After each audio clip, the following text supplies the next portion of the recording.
Guten Abend und herzlich willkommen zur heutigen Ausgabe vom Panorama, moderiert vom Bundesplatz in Bern. In der heutigen Sendung fragen wir uns, wird der Wohnungsmarkt zerstört? Und wir begeben uns auf die Spuren von Sherlock Holmes. Gewerbliche Kurzzeitvermietung sollte eingeschränkt werden. Das sagt Lena Allensbach, SP-Stadträtin. Die 32-jährige Politikerin stammt ursprünglich aus dem Berner Oberland. Dort kennt sie schon die einen oder andere Brennpunkte. Aktuell sind die Rauchzeichen aber auch in der Stadt Bern deutlich erkennbar. Der Ben Abeckle hat mit ihr ein Interview führen. In der Stadt Bern müssen wir neben der Schaffung von mehr bezahlbarem Wohnraum auch dafür sorgen, dass wir bestehenden Wohnraum schützen. Das bedeutet, dass wir gewerbliche Kurzzeitvermietungen beispielsweise über Airbnb regulieren, wie wir das mit dem Zweitwohnungsreglement in der Altstadt wollen. Gewerbliche Kurzzeitvermietungen über Plattformen wie Airbnb und Co. tragen sicher dazu beitragen, dass mehr Wohnungen am Wohnungsmarkt entzogen werden, aber auch, dass die Mieten ansteigen. Das bedeutet, wenn wir bezahlbaren Wohnraum wollen und wollen, dass weniger Wohnungen am Markt entzogen werden, dann muss man dafür sorgen, dass gewerbliche Kurzzeitvermietungen eingeschränkt werden.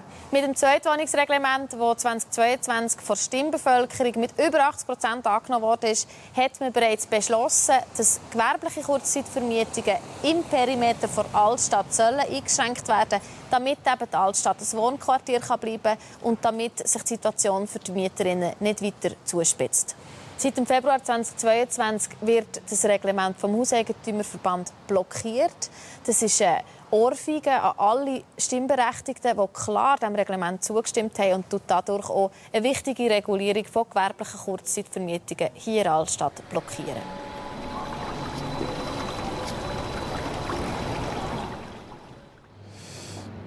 Am Reichenbach-Fall hat der Sir Arthur Conan Doyle die Inspiration für seine berühmteste Buchfigur am Sherlock Holmes gefunden. Die Legende lebt rund um Meiringen immer noch weiter. Das auch in Spielform, wie die Buchhandlung und Papeterie Jenny und Bannholzer zeigt. Der Patrick Schmid hat bei ihnen einen Besuch abstatten. Was läuft im Moment am besten? Schon Becher und Spiele, das merken wir schon wahnsinnig gut, dass wieder mehr gespielt wird in der Gesellschaft. Habt ihr auch eben eine spezielle Art von Spielen? Genau, Krimi-Dinner, also wo man in verschiedene Rollen jeweils so schlüpft. Ja, hat wahnsinnig Anklang gefunden. Du selber spielst du das so? Einmal habe ich angefangen gespielt und habe sehr positive Erinnerungen. Ja. Aber ich spiele auch relativ viele Spiele halt. Also wir alle hier im Betrieb und von dem her die wir alle schon empfehlen, was wir jetzt so selber kennen. Wie seid ihr drauf gekommen, die Spiele von Sherlock Holmes Whitney? Ja, weil die Marke halt recht bekannt geworden ist, Gott sei Dank, wieder bekannter gemacht worden. Und ja, wenn man es doch verbinden kann, ist es eine gelungene Sache.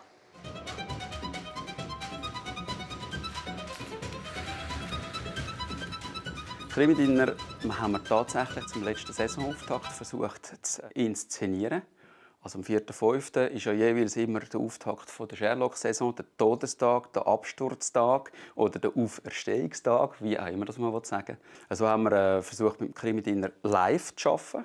Wenn es um die Spielethematik geht, da sind wir jetzt, gerade so im Bereich von diesen Exit-Escape-Games privat so ein bisschen tangiert. Und ist sicher eine lustige, abwechslungsreiche Geschichte. Im Sherlock Holmes als Motiv ganz viel. Lustigerweise Playmobil als Spielzeug. Es gibt verschiedenste Spiele, Gesellschaftsspiele, Bücher, eben das Museum. Wir sind nicht das einzige Museum in der Schweiz. Es hat zumindest noch eins gegeben. Und dann versuchen wir, die Beziehungen wieder aufzubauen. Wesentlich stärker auch mit den Deutschen, mit den Engländern, sodass das Netzwerk wieder anfängt zu leben. Aber so rund um die Artikel, die Bücher, die Romane und so weiter ist ein Blumenstrauß an verschiedenen Themengebieten entstanden.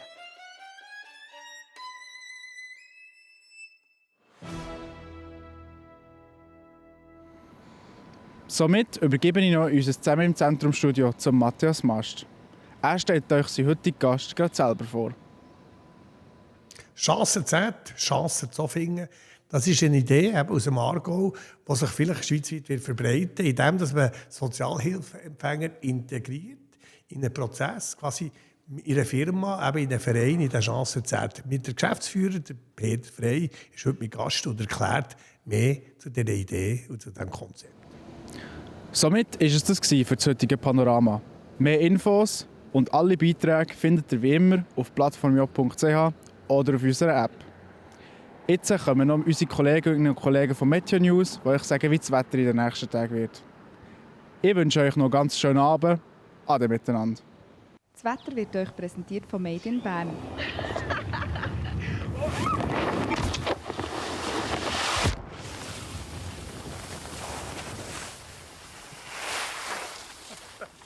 Bärenstarke Winterferien. Made in Bern. Schön schauen Sie das Wetter auf der Plattform J, meine Damen und Herren, am Mittwochabend. Stabile Verhältnisse haben wir einigermaßen aktuell. Wir haben ein umfangreiches Hochdruckgebiet, das das Zentrum über Osteuropa hat. Und das hat weitgehend auch Einfluss auf unser Wetter. Jetzt aber in der kommenden Nacht da doch eine schwache Störung, die zu uns hineinzieht. Also die Nacht auf den Donnerstag eher eine bewölkte Angelegenheit. Ab und zu gibt es auch ein bisschen Regen. Und morgen am Donnerstag starten wir auch noch mit dicken Restwolken in den Tag hinein. Und auch hier kann es vereinzelt noch ein paar Regentropfen geben. Morgen früh. Dann trocknet es aber rasch ab und es gibt einen Übergang zu recht sonnigem Wetter. Also der Donnerstag zuerst noch mit Startschwierigkeiten, nachher kann sich aber die Sonne gut durchsetzen. Und am Nachmittag wird es auch ziemlich mild. Wir sehen hier Maximaltemperaturen zwischen etwa 10 und 14 Grad. Ja, und in dieser Grössenordnung bleiben wir dann auch in den nächsten Tagen. Zweistellige Maximaltemperaturen, die wir erreichen. Es hat vom Freitag bis zum Wochenstart ab und zu ein bisschen Nebel im Flachland. Der sollte sich aber auch täglich auflösen, mindestens teilweise auflösen, sonst ist es meistens sonnig. Wie gesagt, bis am Montag bei 10 bis 13 Grad. Am Dienstag dann voraussichtlich eine Störung, die uns erreicht. Da wird es dann unbeständiger, zeitweise nass und ab dem Dienstag haben wir dann auch wieder einen Temperaturrückgang.